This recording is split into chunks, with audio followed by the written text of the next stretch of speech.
والمرسلين سيدنا محمد خاتم النبيين وعلى آله وصحبه أجمعين.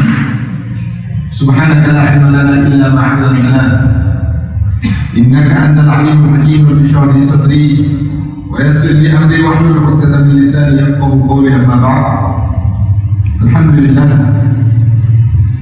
kita masih diberi kesempatan oleh Allah Subhanahu wa taala untuk senantiasa melakukan amal ibadah. Kita dapat berpuasa di tahun ini, Ramadan tahun 1445 Hijriah. Kemudian kita pada pagi hari ini kita berkumpul demi untuk melaksanakan sholat subuh berjamaah. Kemudian kita sendiri dengan kajian subuh dengan tujuan ingin mendapatkan ridha Allah Subhanahu wa taala, mendapatkan ridha bagi Nabi sallallahu alaihi wasallam, mahabbahnya Allah, mahabbahnya dengan Nabi. Dan semua ini tidak lain dan tidak bukan adalah suatu anugerah nikmat dari Allah Subhanahu wa taala yang patut kita syukuri. Kalau kita tidak mau membicarakan tentang nikmat-nikmat Allah Subhanahu wa taala terlalu banyak, kalau kita mau menghitungnya, wa ta'uddu nikmat Allah la tuhsuha. Kalau kalian ingin, kata firman Allah Subhanahu wa taala, kalau kita ingin untuk menghitung nikmat-nikmat Allah, la tuhsuha, misalnya kita tidak akan mampu dan tidak akan mampu untuk menghitung nikmat Allah Subhanahu wa taala. Cuma sekarang kita kaji nikmat-nikmat Allah Subhanahu wa taala yang kita terima. Pertama, ada suatu nikmat yang kata Nabi sallallahu alaihi wasallam, nikmatan maqbulun fihima katsirun minan nas. Atau kama qala. Ada dua nikmat yang banyak dilalaikan oleh umat manusia. Apa itu? As-sihhat wal faragh. Nikmat kesehatan sama nikmat waktu luang. Bahkan dikatakan oleh kata Arab, as-sihhat tajun ala ru'usil as-sihhat la yaraha illa Allah. Kesehatan ini ibarat mahkota yang berada di atas kepala orang-orang yang sehat. Tapi sayangnya mahkota tersebut tidak bisa dilihat kecuali sama orang yang lagi sakit. Nek seger, sehat, walafiat, tidak kelihatan, tidak bisa mata ini tidak bisa melihat mahkota tersebut. Tapi ini harus kedulurong, ketok mahkota memang. Kapan kita merasakan nikmatnya kesehatan? Pas sakit. Makan bisa nikmat pas seger, pas sehat. Tapi tidak semua itu, insya Allah makan sate, insya Allah makan kambing kulit, tetap tidak rasa nikmat. Kenapa? Sakit gigi. Ya Allah, enak pas sehat. Nah itu kapan kita merasakan nikmat kesehatan? Ketika kesehatan tersebut sudah dicabut oleh Allah Subhanahu wa taala. Sebetulnya hal semacam itu umum kepada semua nikmat, umum untuk semua nikmat. Sesuatu itu akan terasa ketika kita berpindah. Misalnya ada seorang, dia akan merasakan harganya sesuatu ketika sesuatu tersebut sudah hilang dari dirinya. Nasallallahu alaihi wasallam. Maka oleh karena itu, ketika kita mendapatkan suatu nikmat, mendapatkan suatu anugerah dari Allah Subhanahu wa taala, itu kita jaga nikmat tersebut dengan cara bersyukur kepada Allah. Kenapa? La in syakartum la azidannakum wa la in kafartum inna 'adzabi lasyadid, kata Allah Subhanahu. Allah berfirman, kalau kita mau bersyukur kepada Allah Subhanahu wa taala atas nikmat-nikmat dan anugerah yang Allah berikan, maka saya Allah akan memberikan tambahan. La in syakartum la azidannakum, aku tambah.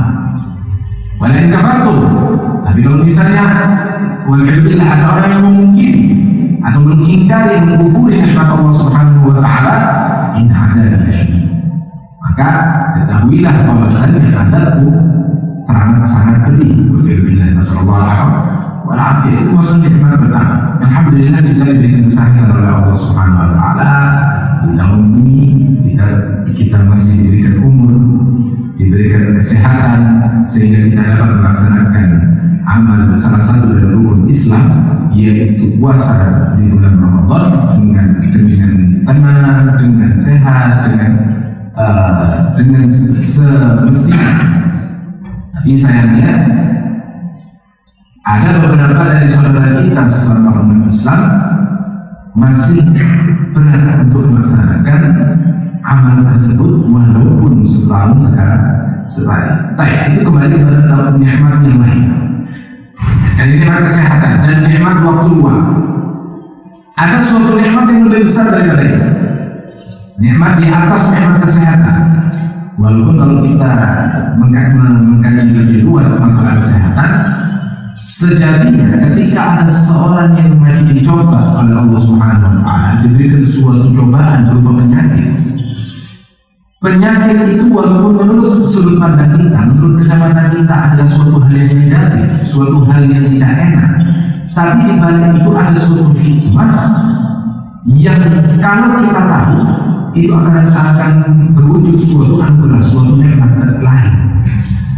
Karena musibah itu walaupun negatif di dalam kacamata kita, tapi di balik itu ada suatu hikmah, suatu anugerah yang kita tidak tahu. Ada suatu karikatur, ada gambaran karikatur, ada gambar seseorang yang lari ingin menuju suatu pintu, dia ingin keluar dari pintu tersebut. Begitu sudah dekat dari pintu itu, tahu-tahu ada batu yang sangat besar yang jatuh yang menutup pintu tersebut. Akhirnya orang yang lari ingin keluar, jadi misalnya ada itu deh, ada orang lari ingin keluar dari pintu tersebut. Sudah dekat, tahu-tahu ada batu besar jatuh menutup pintu itu. Akhirnya dia tidak bisa keluar. Sedih orang tersebut, musibah kan? Suatu bala, suatu musibah, cobaan. Dia sedih karena keinginannya dia tidak terpenuhi, tidak terkabulkan. Dia balik arah dengan perasaan sedih, dengan raut wajah yang tidak senang dan lain sebagainya karena keinginannya tidak terpenuhi. Tapi di balik pintu tersebut ada suatu seekor ular yang besar yang siap menerkam orang yang keluar dari pintu tersebut. Kalau seumpama tidak ada batu itu, dia tetap keluar dari pintu itu, dia akan mati. Tapi karena Allah ingin menyelamatkan nyawanya dengan cara yang menurut sudut pandang dia adalah suatu hal yang negatif, musibah. Kalau seumpama orang itu tahu bahwasanya dengan berkat batu yang jatuh itu dia terselamatkan dari malapetaka, maka dia akan bersyukur. Nah, itu lain level.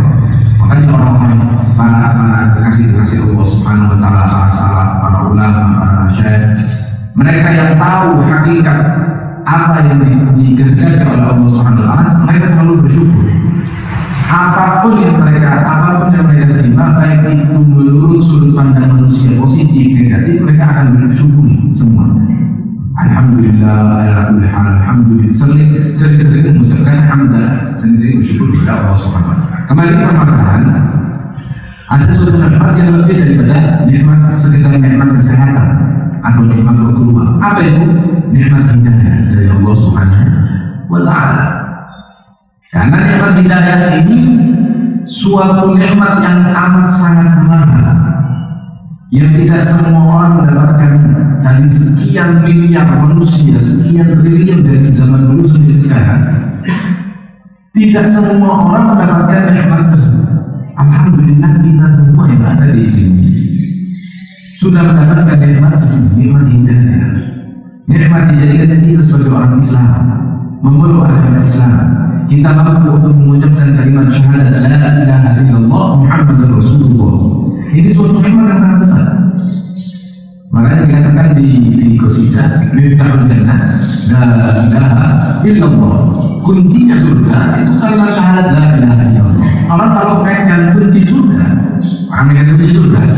insya Allah pasti dia akan masuk surga. Kalau misalnya dia masih memegang sampai aja menyebutnya, memegang kunci surga berupa kalimat syahadat la ilaha illallah Muhammadur Rasulullah, insya Allah pasti dia akan masuk surga. Walaupun masih ada tanda tanya di sini. Apakah dia masuk surga tanpa hisab? Apakah dia masuk surga dengan hisab? Atau walhamdulillah masuk surga tapi mampir di sini? Walhamdulillah itu tidak kita harapkan. Katanya Imam Ibn Abbas As-Sakandari dalam kitab Al-Jum'ah, dia mengatakan tidak semua noda, tidak semua dosa itu bisa disucikan dengan air. Kalau kita kaji apa noda misalnya, tidak semua noda itu bisa disucikan dengan air. Contohnya katanya dia kayak emas. Emas, kalau ada orang punya emas kecampur dengan sesuatu yang lain, Kemudian dia ingin emas tersebut menjadi emas yang murni. Caranya gimana? Insya Allah dihukum hitung malam, ambil deterjen 1 kilo, kadang-kadang jadi emas murni. Dicuci pakai air, tidak akan jadi emas murni. Caranya gimana? Harus dilebur menggunakan api. Dosa pun seperti itu. Ada dosa-dosa yang tidak cukup dilebur dengan air, karena air wudhu, air mandi wajib, mandi sunnah dan lain sebagainya bisa menjadi pelebur dosa. Tapi tidak semua dosa yang bisa dilebur dengan air tersebut. Ada dosa-dosa yang harus dilebur menggunakan api berbeda. Kalau api dunia tidak masalah, tapi kalau api akhirat, Rasulullah wa'afiyah. Makanya kita berdoa kepada Allah, mudah-mudahan kita dijadikan golongan orang-orang yang masuk ke dalam surga tanpa hisab berkat rahmat Allah Subhanahu wa Ta'ala. Kenapa? Kalau kita gambarkan hisab itu sendiri itu ada suatu ada. Hisab itu sendiri adalah ada. Kok bisa? Walaupun ujung-ujungnya masuk surga, tapi kalau dihisab itu suatu ada. Contohnya gambarnya, kalau misalnya kita gambarkan ada stadion, ada pertandingan sepak bola. Stadion yang cukup untuk kapasitas stadion itu cukup untuk 1.000 orang misalnya. Akhirnya panitia, karena kapasitas 1.000 orang, panitia menyediakan tiket sebanyak 1.000 tiket.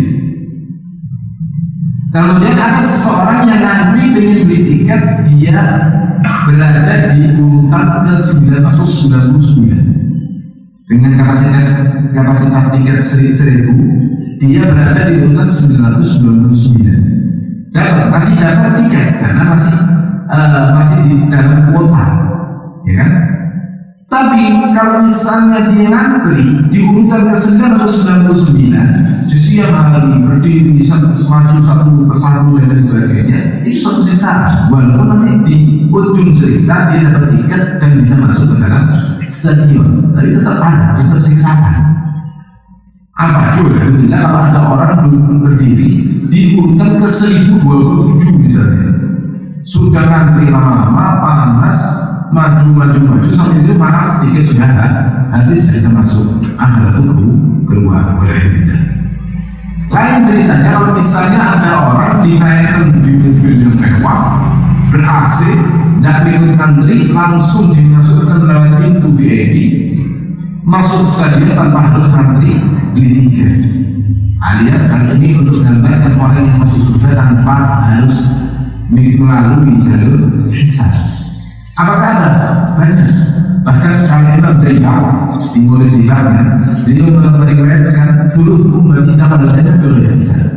Di Imam Zainal di Maulid Tibanya, beliau meriwayatkan riwayat yang mengatakan bahwasanya sepertiga dari umatnya baginda Nabi SAW akan dimasukkan ke dalam surga tanpa hisab. Mudah-mudahan kita digolongkan oleh Allah SWT termasuk dari sepertiga umat baginda Nabi yang masuk surga tanpa hisab. Amin ya rabbal alamin.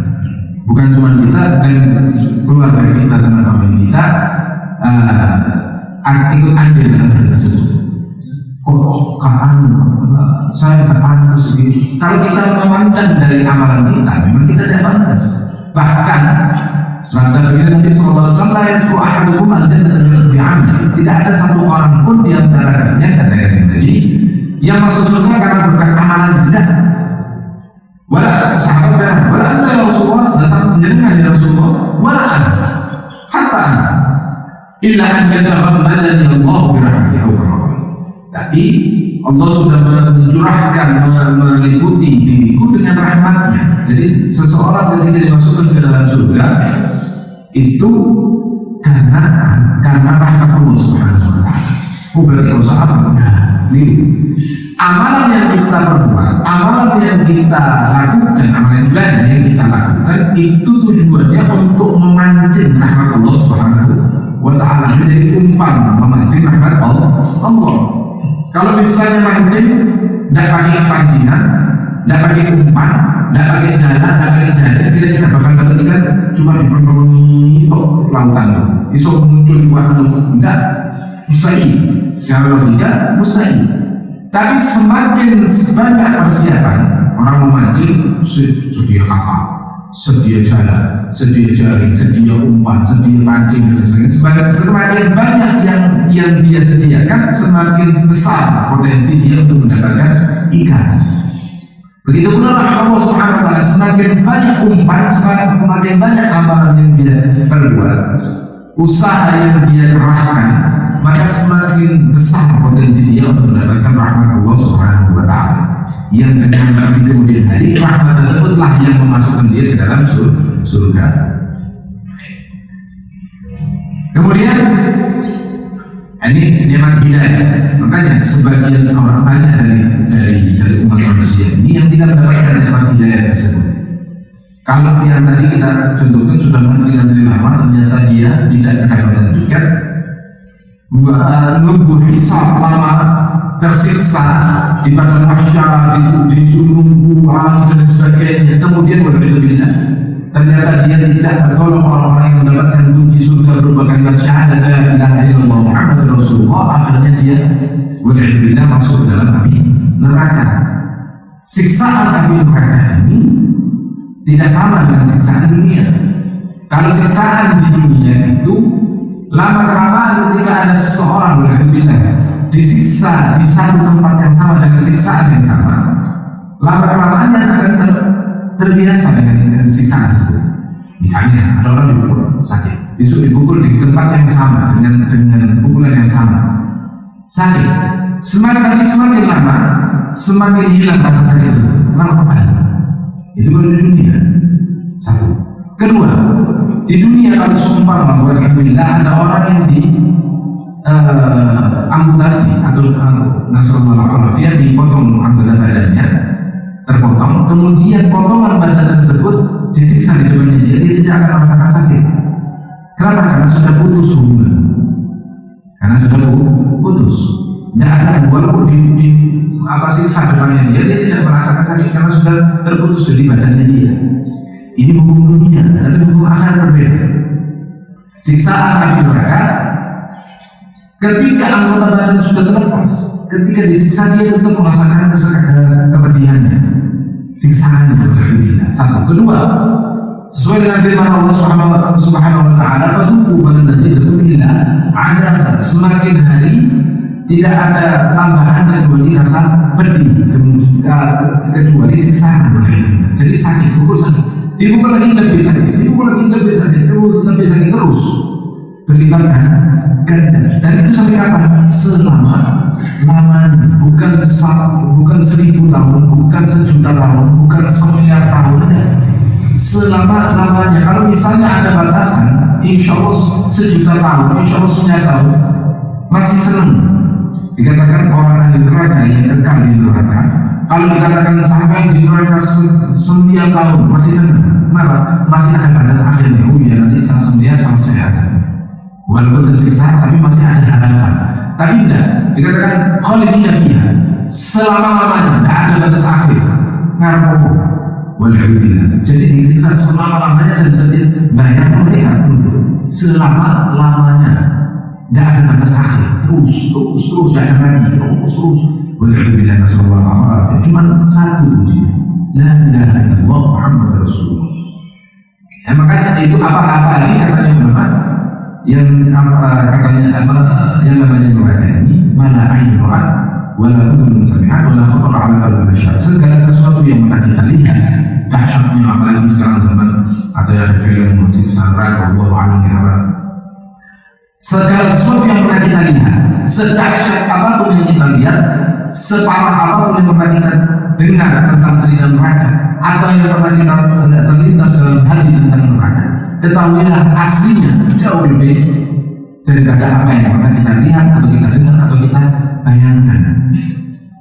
Tapi di sisi yang lain, surga pun semacam itu. Karena surga pun malah ain ra'at wala udhun sami'at wala khatar 'ala qalbi bashar. Segala sesuatu seindah apapun yang pernah kita lihat, seindah apapun sesuatu yang pernah kita dengar tentang surga atau pernah kita bayangkan, ketahuilah bahwasanya surga jauh lebih daripada apa yang pernah kita bayangkan. Oh, di surga ini tidak lebih daripada itu. Wah, yang ada di surga ini tidak lebih daripada itu. Jangan. bayangan kita akan utuh. Ekspektasi sama realitanya beda. Bedanya itu bukan lebihan. Kalau di dunia mungkin wah dia di area sini sangat bagus begitu sana. Tapi di surga malah jauh lebih daripada apa yang kita bayangkan. Itu surga. Makanya kuncinya cuma kata la ilaha illallah Muhammadur Rasulullah. Nah, sekali lagi suatu nikmat Allah Subhanahu wa taala yang sangat besar kita sudah diberikan sama Allah kunci surga tersebut nikmat hidayah kita diberikan kalimat syahadat la ilaha illallah Muhammadur Rasulullah. Tugas kita mencuri nikmat tersebut. Satu, kedua, menjaga kunci itu jangan sampai pernah terlepas dari tangan kita sampai ajal menjemput kita. Sampai kita kedatangan suatu tamu yang pasti yaitu kematian, insya Allah dalam keadaan husnul khotimah, sedangkan kunci tersebut tidak lepas, tidak hilang dari tangan kita. Amin ya rabbal alamin. Itu tugas kita. Kemudian ada suatu nikmat yang lebih daripada itu. Apa itu? Nikmat taufik daripada Allah Subhanahu wa taala. Banyak dari umat Islam, banyak orang-orang yang sudah diberikan anugerah berupa Islam, berupa kalimat syahadat la ilaha illallah Muhammadur Rasulullah, tapi tidak mendapatkan nikmat yang setelahnya, yaitu nikmat taufik. Maka biasanya kalau di kita di pengajian, di musola, sholat dan lain sebagainya, kita berdoa ya Allah taufik hidayah, ya Allah taufik hidayah, taufik. Karena dua ini komponen yang berbeda sama pentingnya. Orang mendapatkan nikmat hidayah menjadi umat Islam, tapi tidak dapat nikmat taufik menjadi beda. Akhirnya Islamnya Islam kok, tapi amal ibadahnya macet. Amal ibadahnya macet. Banyak orang Islam tidak Islam, katanya Islam. Kok dari kapan Islam itu? Dari lahir Islam.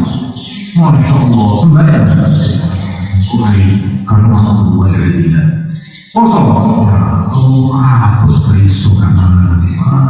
berisuk banyak dari saudara kita umat Islam tapi belum mendapatkan nikmat taufik untuk beramal, karena segala amal yang kita bisa lakukan ini semuanya karena dari Allah Subhanahu wa taala, taufik dari Allah Subhanahu wa taala. Karena dalam Allah kita la haula wala quwwata illa billah, tidak ada suatu upaya, tidak ada suatu kekuatan baik untuk melakukan amal ibadah atau meninggalkan suatu maksiat kecuali semuanya kembalikan Allah Subhanahu wa taala, karena taufik daripada Allah Subhanahu wa taala. Kalau bukan karena taufik dan hidayah dari Allah Subhanahu wa taala, tidak akan mampu kita untuk melangkahkan kaki kita walaupun sejenak.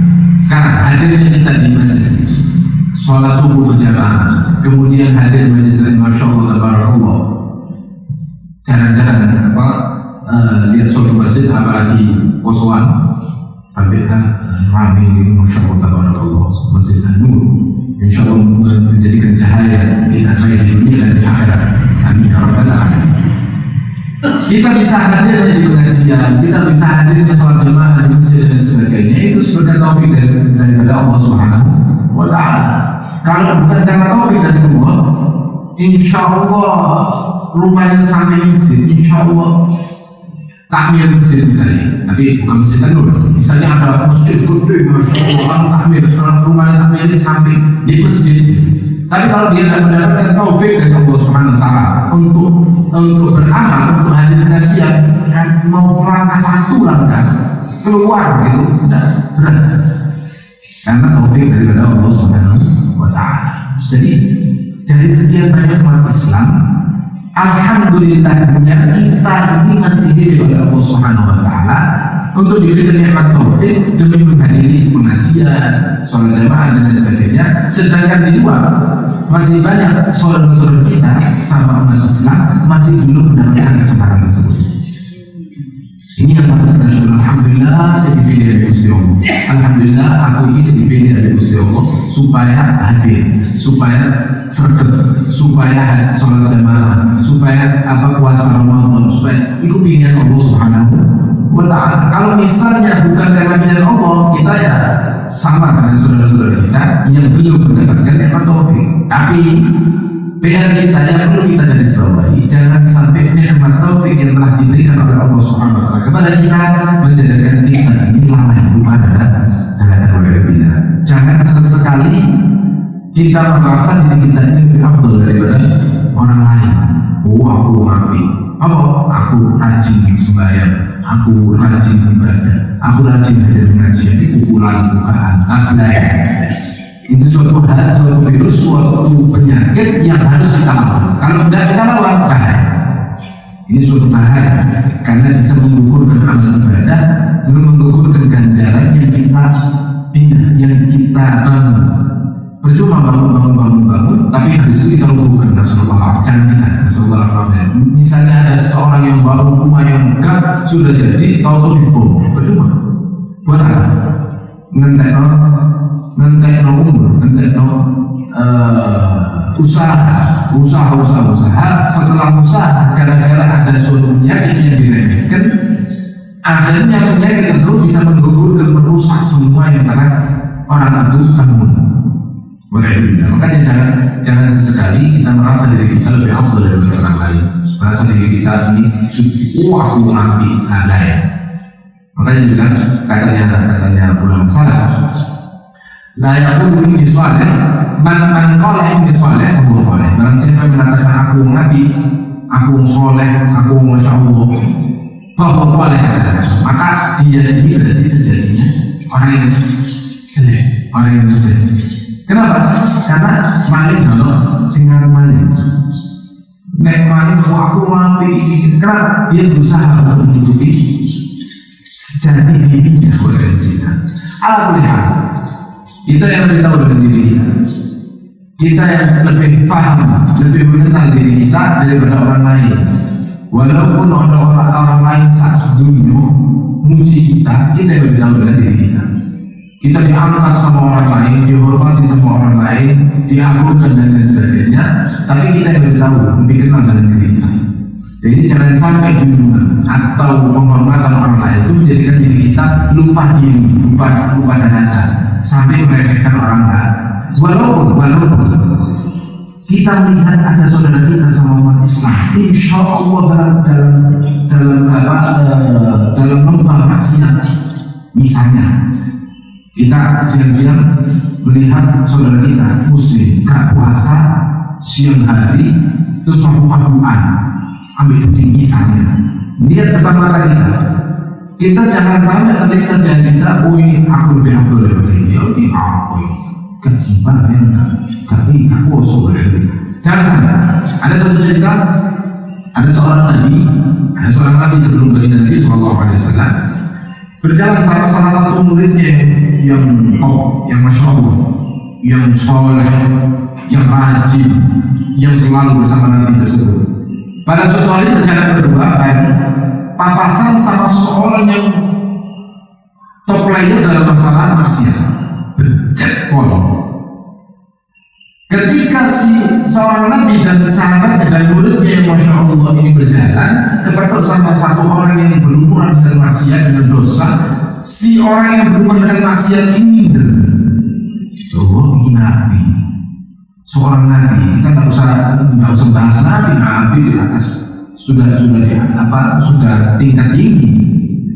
Seandainya ada seorang muridnya, seorang sahabatnya yang masya Allah, yang tabarakallah, yang rajin ibadah ini dan sebagainya, aku remeh, aku itu tusuk, tak akan tusuk ini dan sebagainya, minder.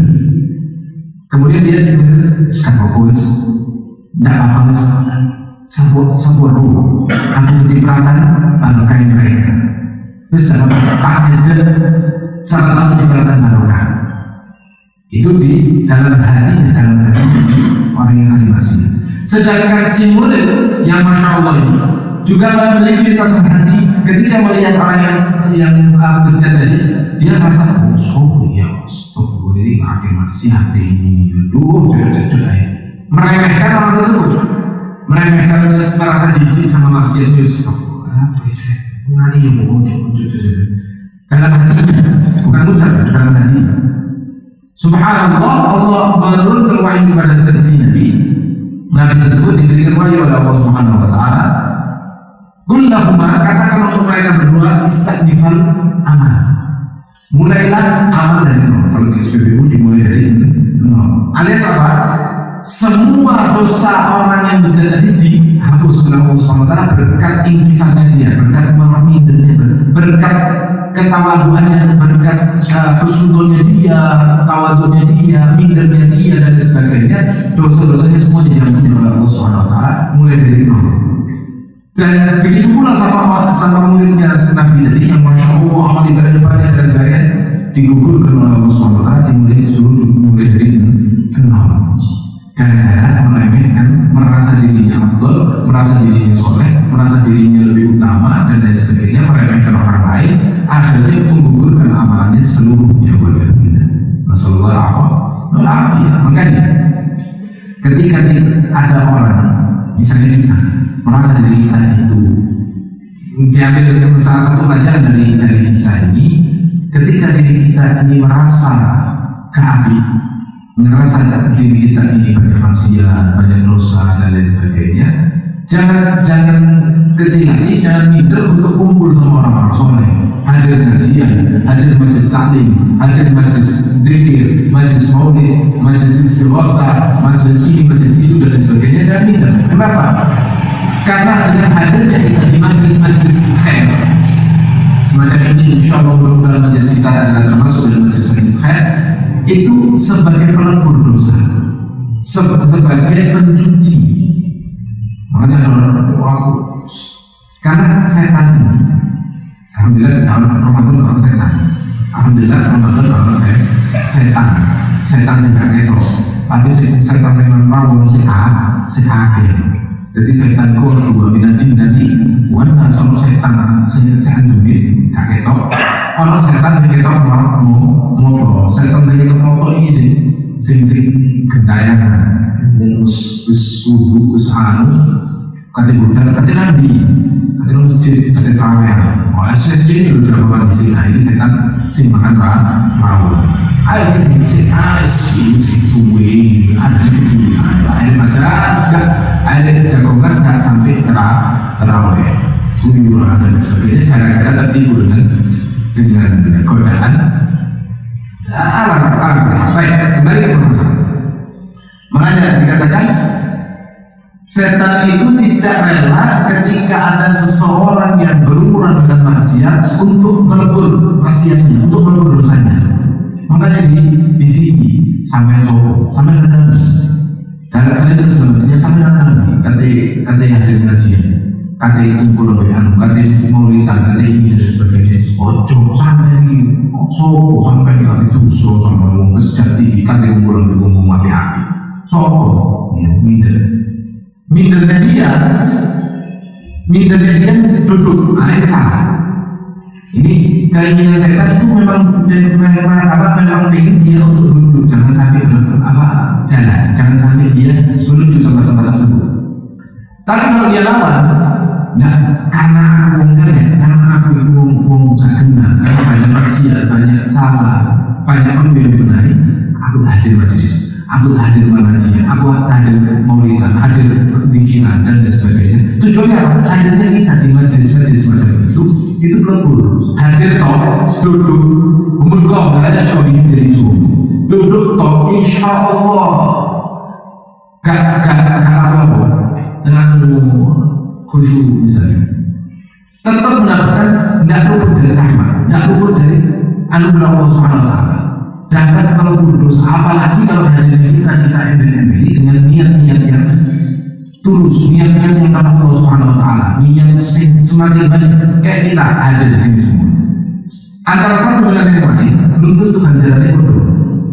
Bahkan mustahil sama si ngomong belum tentu ganjarannya akan sama tidak belum. Bisa jadi yang hadirnya lebih besar, tergantung niatan masing-masing.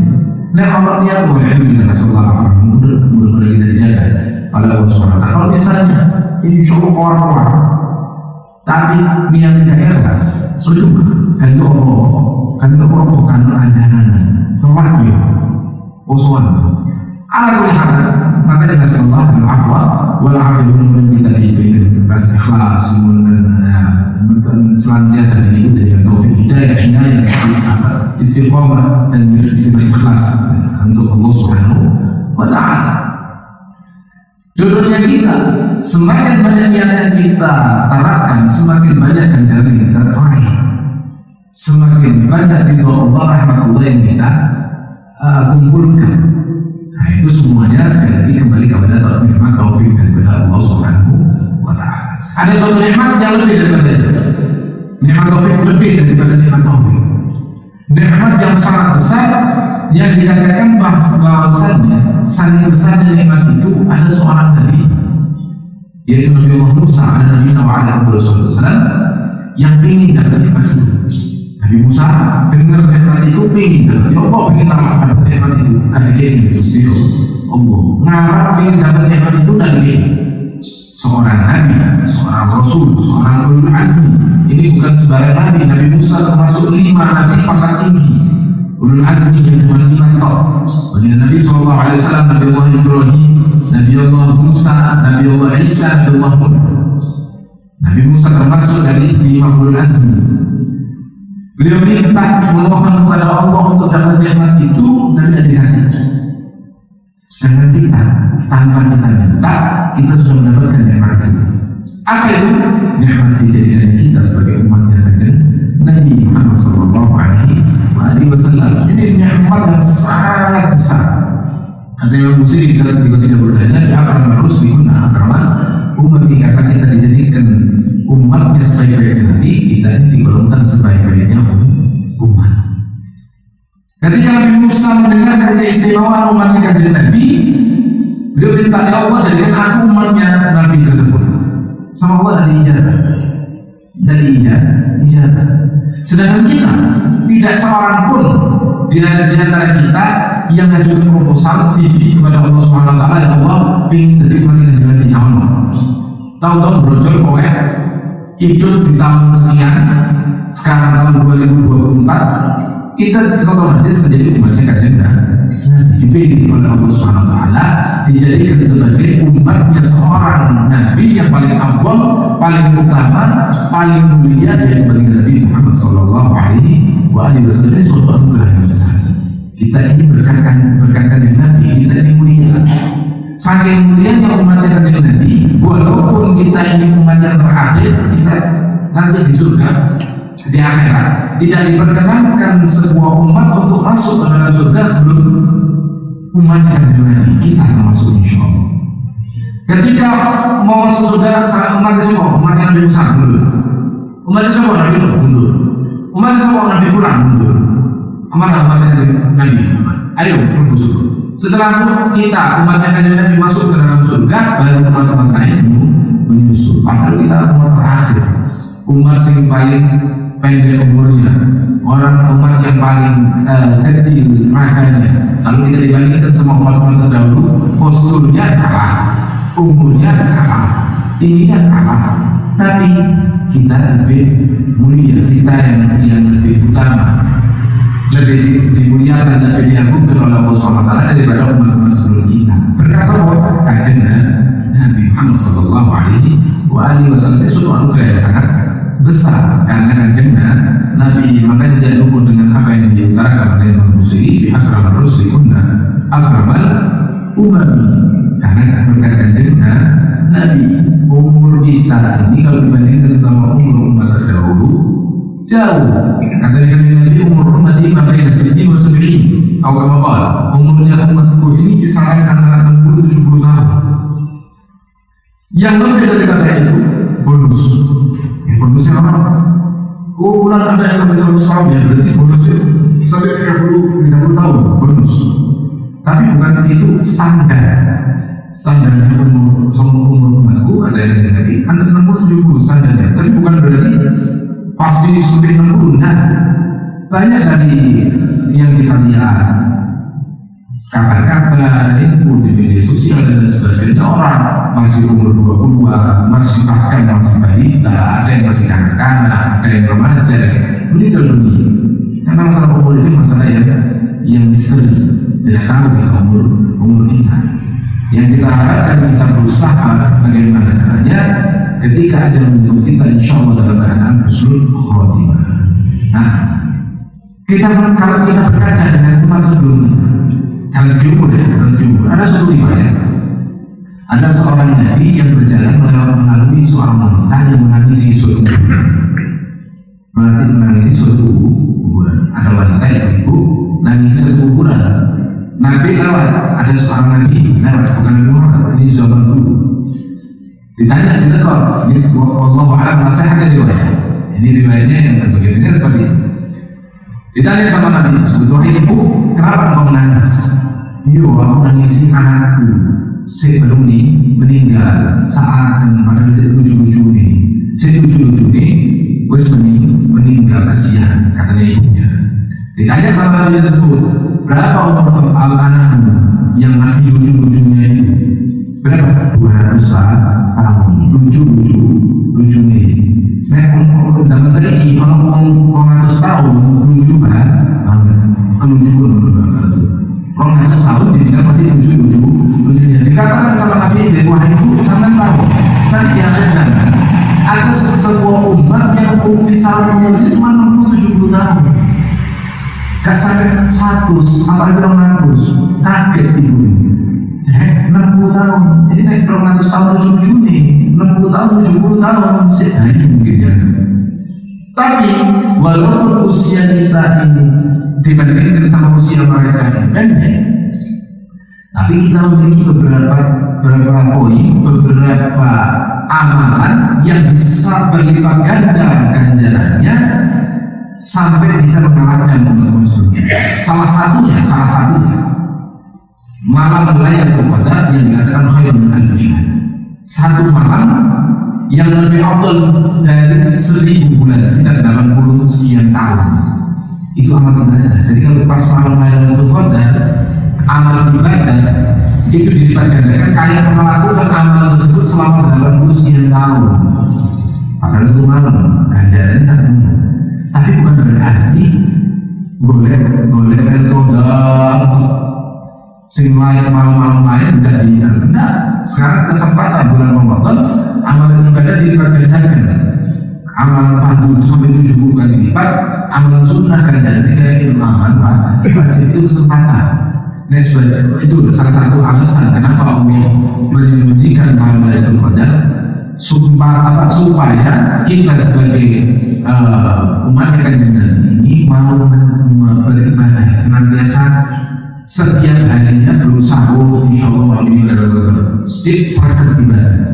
Tapi yang bocor nih, malam Lailatul Qadar itu malam misalnya malam Lailatul Qadar malam 21. Kafe pas 21 sempit kan, masjid full ledak langsung kafe, semua itu dulu. Tapi satu sampai 20, 22 sampai 30 sepi. Mulai Lailatul Qadar top. Mungkin ya nanti kita lihat pagi malam witiran, malam witiran dan sebagainya full. Tapi naikkan kena sepi, ganjil full, kena sepi dan lain sebagainya. Kenapa? Hasan boleh kalau itu modern, semangat setiap hari karena katanya ulama kita wahai kunna Lailatul Qadar, kalau kita yakin setiap malamnya anggap malam Ramadan. Cik serkat ibadah. Walaupun di luar bulan Ramadan kita anggap malam Lailatul Qadar. Cik serkat ibadah. Karena kita ini beribadah kepada Allah, bukan menyembah Lailatul Qadar. Kita beribadah kepada Allah, berusaha semaksimal mungkin walaupun bukan malam Lailatul Qadar, tapi kita anggap malam Lailatul Qadar supaya semangat. Ala kulli hal. Insyaallah masalah itu masalah yang banyak. Nah, intinya suatu kenikmatan yang sangat besar ketika kita digolongkan oleh Allah Subhanahu wa taala sebagai umat yang Kanjeng Nabi Muhammad sallallahu alaihi wasallam, suatu nikmat yang sangat besar, suatu nikmat yang sangat agung yang patut kita syukuri. Dari sekian banyak nikmat Allah Subhanahu wa taala, tugas kita, pilihan kita bersyukur atas semua anugerah, semua nikmat yang Allah berikan. Karena ditakutkan Rasulullah SAW ketika ada seorang mendapatkan nikmat kemudian mengkufuri nikmat tersebut, takutnya dioper kepada orang lain.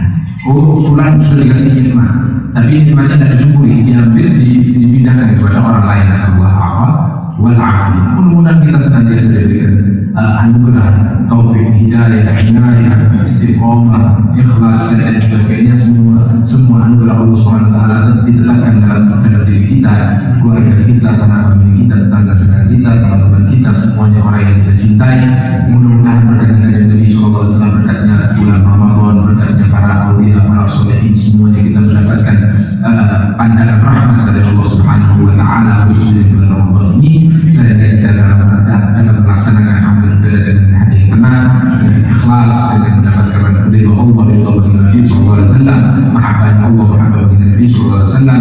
Mudah-mudahan hajatnya kita insyaallah dikabulkan oleh Allah Subhanahu wa taala, hajat dunia, hajat akhirat, hajat dunia bil maisarah wa hajat akhirah bil maghfirah, ala alihi wa ala man wajhu min dunya wal akhirah. Wa mudah-mudahan yang menyelesaikan dengan kesemua Allah Subhanahu wa taala diberikan umur panjang dalam keadaan sehat walafiat, yang kita utarakan, yang kita infakkan di jalan Allah Subhanahu wa taala, dibukakan itu rezeki isinya wal ma'nawiyah, baik rezeki zahir, rezeki batin, amin ya rabbal alamin. Wa ala man wajhu min khair dunya wal akhirah, wa ala nabi Muhammad sallallahu alaihi wasallam. Bismillahirrahmanirrahim.